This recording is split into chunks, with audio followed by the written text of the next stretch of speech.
Victory Sunday. You got to like what we saw from the Cincinnati Bengals as they defeat don't call them the Oakland Raiders, the Las Vegas Raiders in the desert, 32-13. Now, there is a lot to digest with this game. Score not necessarily indicative of what happened, but nevertheless, the Bengals got a much-needed win. They did so on the road, and they did so against a team that is in the playoff hunt. So you have to tip your cap to them. You have to applaud them. Wasn't pretty, and we'll go over the numbers to prove that. But the Bengals took care of business. They did what they needed to do, and here we are. They're 6-4, right in the thick of things.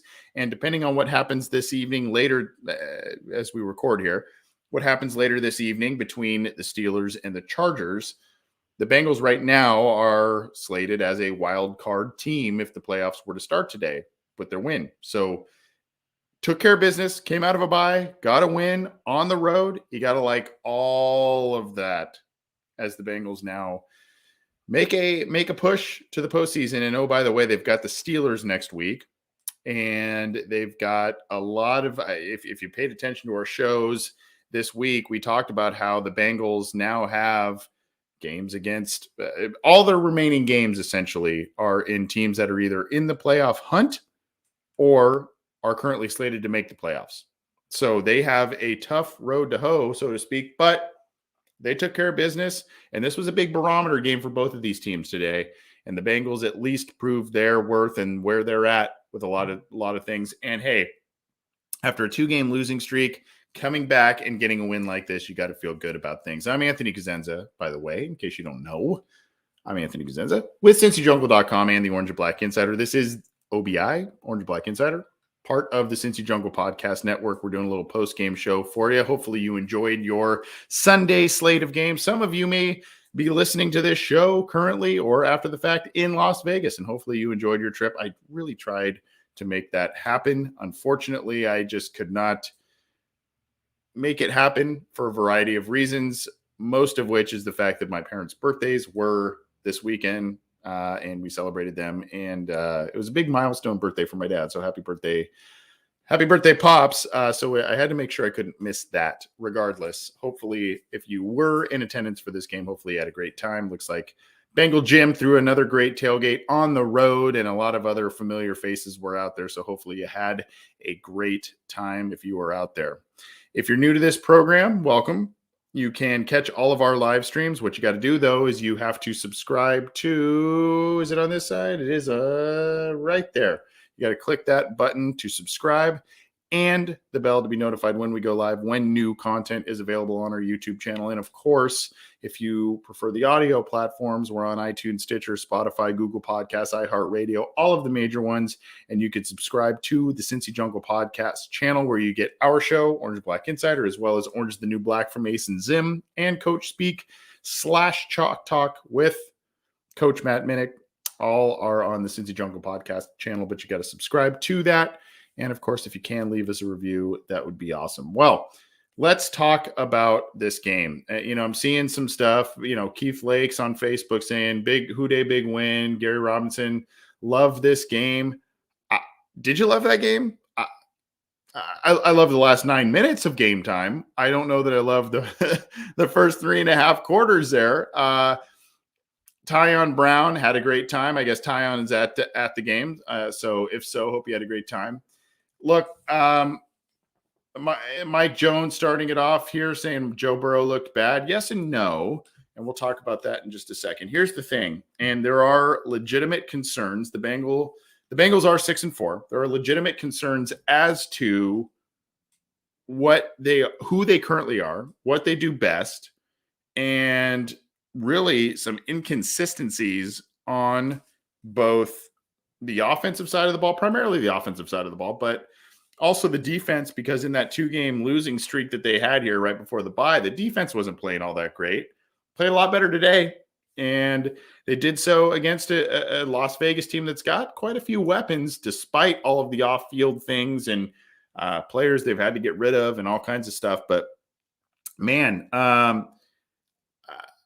I don't know that we truly know. I don't know that the Bengals truly know what their identity is. They just seem to do just enough. And I feel like the Indianapolis Colts and what they do, I haven't watched a ton of Colts football. When I look at the record, when I see kind of what they're doing, it feels similar. It feels very, very similar in terms of the teams doing enough, just enough to get by and to win games. And in this contest, it took immense special teams play, particularly by the rookie kicker. We'll talk about that. But it also took timely plays by the offense and a lot of stops by the defense.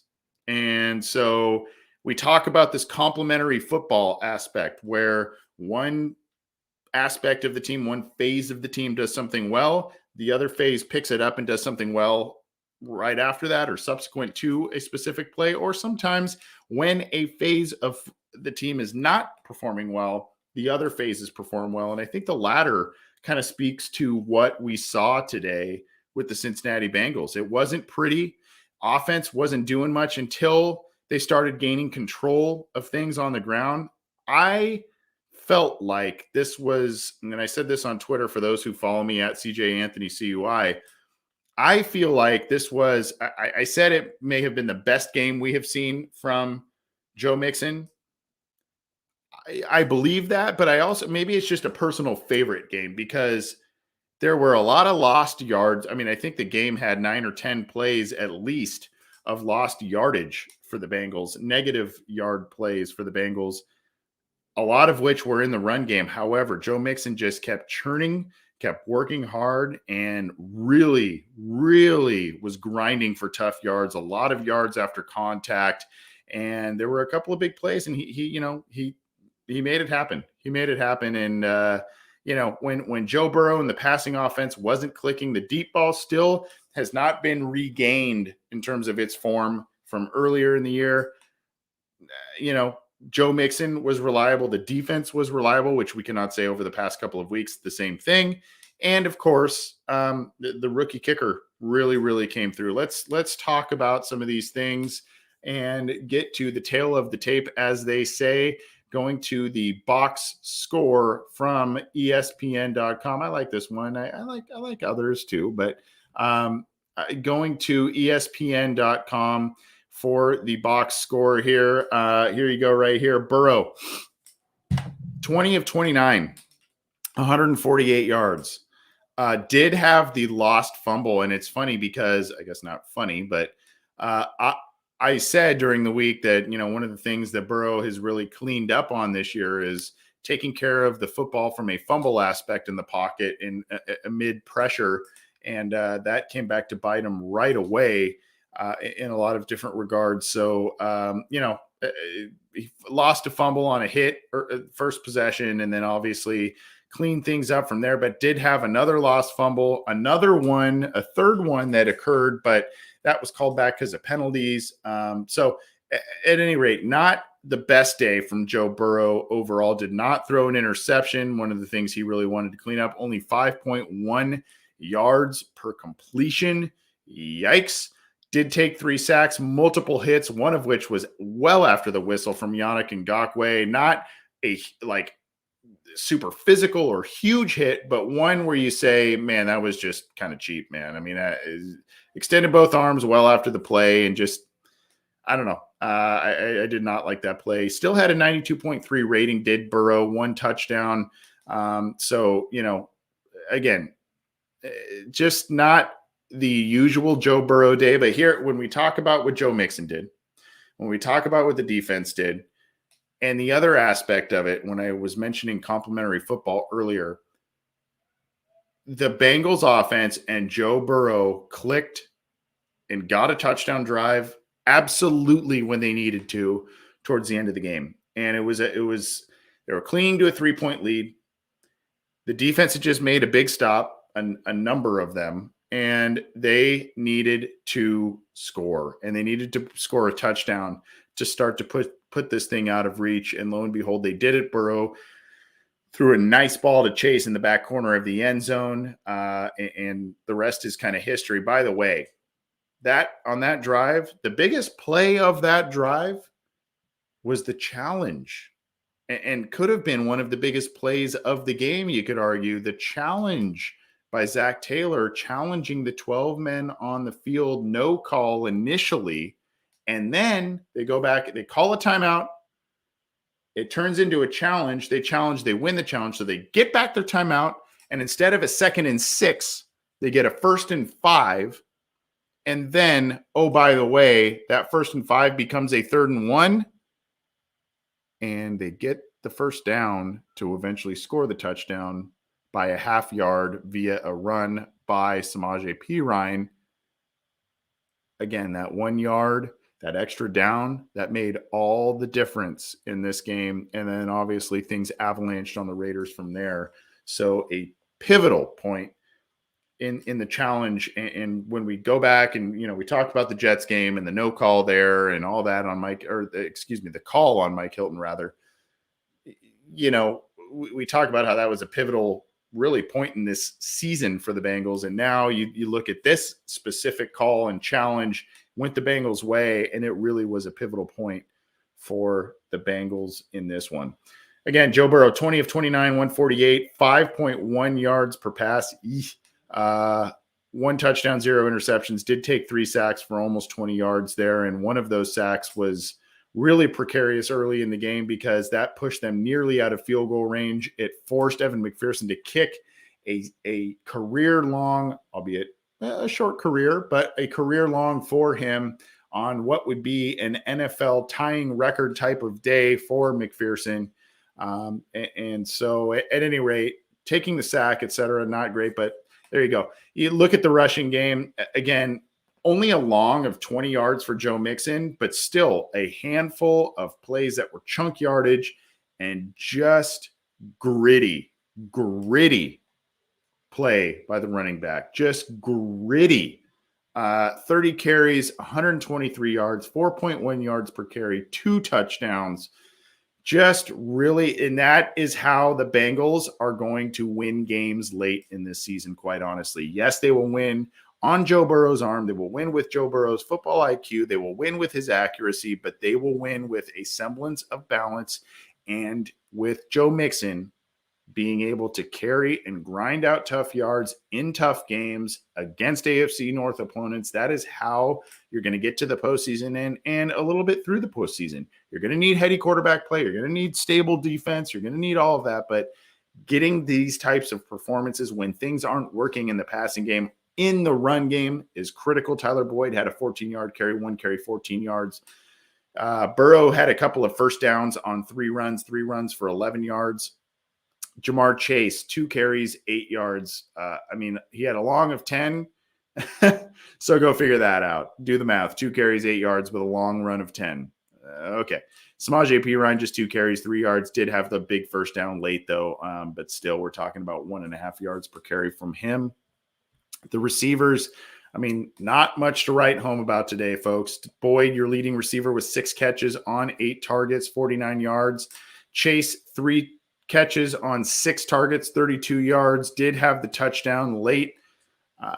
Perine, 3 catches, 18 yards. Higgins, 2 catches, 15 yards. Just not a lot in the passing game. Mike Thomas, a huge first down catch, 1 catch, 12 yards. Morgan kind of had a fun play for just 3 yards and a hell of a block on one of Joe Mixon's touchdown runs there. This was just a workman-like, just tough game where players were doing dirty work. They were doing the little things, and they did it well. Drew Sample, 1 catch, 3 yards. He was a guy that was seen blocking quite a bit on this team, or in this game. So Sam Hubbard, a recovered fumble at the end of the game there. He had a heck of a ball game. 5 total tackles, a sack, 2 tackles for loss. And again, the additional tackle for loss aside from the sack was a huge one. So a big game from him. Von Bell, 6 total tackles. Awuzie, a couple of nice plays in the secondary. Jesse Bates, a really nice play. I don't think they credited him for a tackle for loss there, but the one on 3rd down, wow. In run support, it was kind of a gadget play there. Great play by Bates. Pratt had a couple of nice moments. Eli Apple with the interception late, the clincher, that was awesome. Hendrickson left the game briefly with an injury, but did have a sack, came back. I think he was the one who forced the fumble at the end there. So, just enough is kind of what the what the doctor ordered. And we cannot talk about this game without talking about the kicking of Evan McPherson. 4 of 4 on field goals, did miss an extra point, his first missed extra point of the season, but 14 total points. 3, it ties an NFL record. 3 of his 4 kicks were from over 50 yards.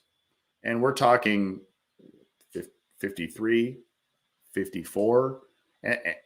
This is why you drafted the kid. This is why you drafted the kid, for sure. To make these kinds of kicks, to be able to kick 50-plus yarders with consistency. And that, had he missed even one of them, we don't even know if we're talking about the same result. But the fact that he drilled all 3 was huge. Absolutely huge for the team. The extra point made it a little precarious at the end there, making it a 9-point lead at the time instead of 10, but didn't end up making a difference as he had 14 points for the Bengals there. Just a huge weapon. Let's go back to the Raiders side of things. When he wasn't targeting Darren Waller, Derek Carr was largely awful. And when he did target a tight end or Darren Waller or Foster Moreau, he was excellent. 19 of 27, 215 yards, a touchdown, the late interception to Apple. Did have 2 sacks from Hubbard and Hendrickson, as I mentioned. Did have a 90.8 quarterback rating, so check that out. Josh Jacobs, not too big of a factor. 9 carries, 37 yards. Had a couple of his 18-yard run was insane. Had a couple of nice runs, but they just didn't really have the ball very much, and they didn't really have an ability to get consistency on the ground. Kenyon Drake, 5 carries, 23 yards. Hunter Renfrow. I mean, just kind of a lot of They tried to get the ball in the receiver's hands on run plays. You see 3 carries to different running wide receivers, rather. Hunter Renfrow, Deshaun Jackson, Brian Edwards all having a carry. You see, look at the game by Darren Waller. 7 catches, 116 yards, and then you look at the rest. Hunter Renfrow, not a factor. 4 catches, 30 yards. Josh Jacobs did have 5 catches, and then you've got Foster Moreau, the other tight end, having 1 catch for 19 yards, a great catch in the end zone over Logan Wilson, covering him for a touchdown there. So really, it was the Darren Waller show on offense, and that was about it. The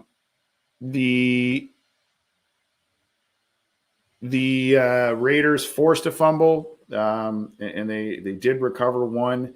They forced another one, rather, on Darius Phillips as well, but that went out of bounds. So they recovered 1 after forcing 2. Perriman had a heck of a game there. 2 tackles for loss, 2 passes defended, 12 total tackles. Jonathan Abram, the safety, 12 total tackles. So, I mean, they were just – I credit this defense. They played a lot better. Las Vegas's defense. They played a lot better than I thought they would have. I knew Ngakoue and Crosby would give the Bengals some fits, and they did, particularly Ngakoue. Crosby was a little quiet, but you see here Ngakoue, here he is, three total tackles and a sack. Max Crosby, 3 total tackles and 1 tackle for loss, but no sacks from him. You see the sack by Solomon Thomas, Quentin Jefferson. So there's some plays that were out there. This defense played a lot better than I thought it would. I don't know that I believe that this game was really as big of a blowout as this score indicates, but still, solid win by the Bengals. You see their kicker was also solid, 2 of 2 on field goals, 1 of 1 on extra points. So that's a little bit of the individual stats here. We're going to get to some team stats. I'll pull this up for you here. Really, it was about the Bengals just hogging the football for the better part of the afternoon. 23 first downs to 13 in favor of the Bengals. 10 passing first downs to 8. 10 rushing first downs to 5. And then this is the biggie too. First downs from penalties, 3 for the Bengals, 0 for the Raiders. A very, very efficient and clean game by the Bengals. You look at the third down and efficiency, 8 of 16 by the Bengals, 1 of 7 by the Raiders. 8 of 16. That's about 12% better than the Bengals have been averaging on third down this year. So they were a little better on third down on offense, and they were quite a bit better on third down on defense. So go figure there. 70 total plays to 47. 70. 288 total yards, though. So those 70 plays were just not netting much. I mean, you look at the total yards, the Raiders had, 23 less plays and only 10 less yards. The Raiders did have one more drive. Yards per play, look at that, 5.9 for the Raiders, 4.1 for the Bengals. So, some of that is a little lopsided. You see here, look at the rushing yards, 159 for the Bengals, 72 for the Raiders. That kind of also is a tail of the tape. And then, of course, you go down here, one penalty for 5 yards for the Bengals, 7 penalties for 77 yards for the Raiders. And then, of course, time of possession, 37 minutes and 20 seconds for the Bengals, 22 minutes, 40 seconds for the Raiders. Oof. So they just hogged the football, quite honestly. They just hogged the football, and wasn't always incredibly efficient on offense, but they did what they needed to do. And hey, I mean, it was ugly at times. It wasn't pretty, but the Bengals did a lot of what they needed to do to get this win. And you have to applaud kind of the little things in this game, sticking to the run game, even though it was feast or famine. A lot of big plays and a lot of negative plays. They stuck with it, and it ended up working out very, very well for the Bengals. I see Roy here giving us a nice update. Chargers 14, Pittsburgh 10. Thank you, Roy. Can't really have my eye on that when I'm doing the show, but I appreciate the update.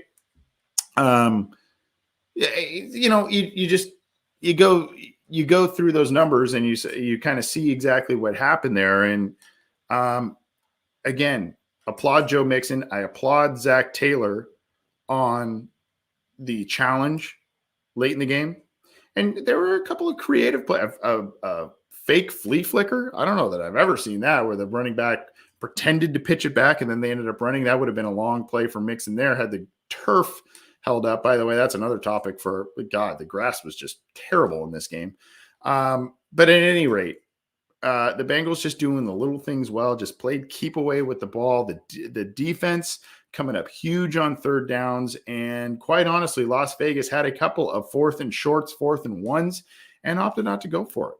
And so they punted the ball away, and the Bengals either kicked a long field goal or held the ball for a while. And that was kind of that.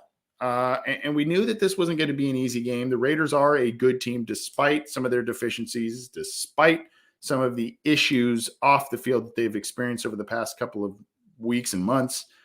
But Bengals took care of business, and you have to be pleased about that if you are a Bengals fan. Let's show you a couple of other pictures and a little quick update before we hop on out of here. This is from friend of the show, Lindsey Patterson, who is with All Bengals. What a great picture that is, with Chase, Higgins, and Ocho hanging out after the game, celebrating the win. You got to like that. Love that picture there. So go check that out. That's on Ocho. That's from Lindsey Patterson. It's also on Ocho's social media there. And then, of course, if you check out this one, I really like this, courtesy of Willie Lutz. This picture is awesome. They're the tandem gritty right there, right? They're just Chase scored the touchdown to ice the thing. And you've got Mixon doing it with him. You got Higgins doing it with him. Just a cool celebration. And, of course, the caption from Willie talking about, the Bengals are at 6-4 and 6 seed in the playoff picture. So you got to like that. I love seeing that kind of stuff there. And it just goes to show you, not the prettiest day from any of those players. Mixon, of course, shined in the stat column a bit more, but it still wasn't a pretty day in terms of running the football. Not a pretty day for Jamar Chase, necessarily did get in the end zone. Not a pretty day from T. Higgins, but just enough. So that's kind of the theme of things. We got one little piece of news here. This is from cincyjungle.com, and I'll put this in the live chat here. Darius Phillips did suffer an injury in the game, so that's something we need to monitor here. But he I think he got hit pretty hard there after being. Oh no, that wasn't on after the return. That was on kick coverage. That's right. So that's something to note there. The update is he did finish the game, but we'll see what happens next week there. But that was one of the injuries. We did see Joe Burrow get rolled up on by Max Crosby late in a pile, kind of limped off the field with that surgically repaired knee. That was very scary. And then you had Trey Hendrickson kind of coming off the field later. He also returned in the game. So all in all, it appears, despite some of these injuries, it appears the Bengals ended up coming out of this one pretty clean, which has really been also a big key to their success this year. Just finally staying healthy. And that hasn't been the case in the past couple of years with Zach Taylor. Here is now, granted, this is going to change. I think this is updated. Let's get this going for you here. Here we go. This is the playoff picture, and I will reshare this here. 1 second. And this is likely to change after tonight and maybe even after tomorrow as well. But this is the AFC on the left, the NFC on the right. Cardinals get a big win, go to 9-2. Titans lose to the Texans. Whoa. They are still first seed. Ravens pull one out of thin air. I'll be PG about it. They pulled one out of thin air, and they get to 7-3. Tyler Huntley gets the start. Barely get past the Bears in Chicago. You were hoping for a little help from Baltimore there. You've got the Packers as the 2 seed on the NFC. The Patriots, with their win on Thursday night, gets them to 7-4. Wow. Cowboys lose to the Chiefs. That does not help the Bengals either. They are 7-3, and in the 3 seed, the Chiefs are the 4 seed at 7-4. Buccaneers 6-3 on a. They face the Giants this week. So we'll see what happens there. You've got the Steelers, who are currently playing. We'll see what happens against Los Angeles. They are currently as the 5 seed. The Bengals have bumped up 2 spots to the number 6 seed with the win over the Raiders. You've got the Rams at 5, the Vikings at 6. Big win for them against the Packers there. Man, go look I know it doesn't really matter in terms of the Bengals and AFC playoff seedings. Go look at the Vikings schedule and what they've had to endure this year. I believe 3 overtime games, 2 of which they have lost, and a slew of 1-possession games, most of which have not gone their way. So they are now starting to get on the right side of things. They are 5-5 and in the thick of the NFC playoff picture there. You've got the Bills as the number 7 seed at 6-4, and the Saints as the 7th seed in the NFC. And then, of course, what happens with the Chargers? We'll see. The Colts somehow are 6-5. I mentioned them earlier. They are just putting it together and winning. I think they had, what were they, 3-5 not long ago? I mean, they were in trouble, and now all of a sudden they're 6-5. So the Browns barely beat Detroit 13-10 at home. Just a ugly game there. And the Lions, they can't get a win to save their lives, but they are really, really trying. And man, they are talent deficient on that roster. And then the Raiders fall down to 11. And then, of course, you've got the Niners, the Eagles, the Panthers, and Washington on the NFC side. So if you look, just to recap, the Bengals beat the Raiders, who were up there in the hunt. Obviously, the loss pushes them down a bit, but they were in the hunt, okay? They've got the Niners later this season. They are right outside looking in the playoffs. They've got the Browns in Cleveland later this season. That's a big one. Right outside the playoff bracket looking in. The Chargers, right outside the playoff bracket looking in. That's another game they've got. Another one against the Steelers. They've got the Chiefs. They've got the Ravens. I mean, and then, of course, you look down here, they've got the Broncos, who are still in the bit of the playoff chase there. I mean, they've got a lot of teams. Again, Broncos, they just beat the Raiders. So Broncos, Browns, Chargers, Niners, right outside the playoffs looking in. Then you've got the Steelers, the Chiefs, the Ravens. I mean, competitive schedule coming up for the Bengals, and this is why this win was important. The Raiders may not end up making the playoffs, but winning a game like this on the road definitely tells you what this team is about, and that they'll be in it close to the end there, I think, unless there's a big slide. But this was a barometer game for both teams, and the Bengals showed up for sure. I'm Anthony Cosenza, and this has been the Orange and Black Insider Week 11 post-game show. I hope you've had some fun hanging out with us, talking about the Bengals, going through the stats, the sights, the sounds, etc. from the Bengals' 32-13 win over the Las Vegas Raiders. Hopefully, if you made it out to that game, you had a good time, and you had a good time on my behalf because I wanted to be there, but I sadly did not get there. But regardless, hopefully you had a good time. This show, as always, is brought to you by Simbull, SIMBULL, and the website, simbull.com/OBI. Go check it out. Simbull is where you can buy, sell, trade shares of stock in teams like it is the stock market. You got to go check out Simbull. If you play fantasy football, if you play survival football, you got to check out simbull.com/OBI. And not only is it a way for you to potentially make money on teams in which you are passionate about, but it is also for those who are tentative to try out this new product or what have you. They've got a special promotion for our listeners using the promo code OBI, wherein they cover up to $500 of an initial deposit, and whatever you use that $500 for, they will cover that for 90 days. So if you get in there and in the first 3 months, you're not liking what's going on, you're losing money, which is unlikely based on how confident they are in their product and all kinds of things. That's how confident they are.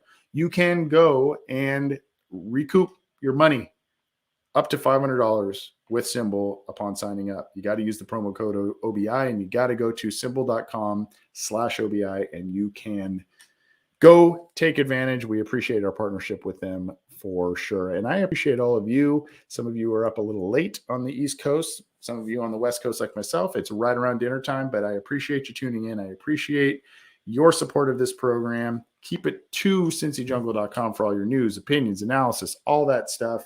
And of course, you can get all of our podcast content, whether it's from the Orange and Black Insider, Orange is the New Black, Coach Speak and Chalk Talk. It's on the Cincy Jungle podcast channel. You got to subscribe on your favorite audio streamer, whether that's iTunes, Stitcher, Spotify, Google Podcasts, iHeartRadio, any of the major ones.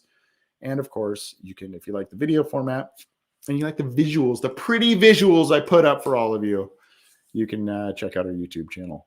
But at any rate, thanks, everybody. Appreciate you tuning in. We will see you this week for our Happening Headlines. We've got a special pre-Thanksgiving episode where Tim McGee, former Bengals wide receiver, is set to join us. Really looking forward to that. And, of course, we've got more all on cincyjungle.com and on the podcast channel. Check it out. Appreciate it. Thanks, everybody. Enjoy the rest of your Sunday. Enjoy the rest of the football games that are left. Go Chargers. We'll see what happens, but take it easy, everybody.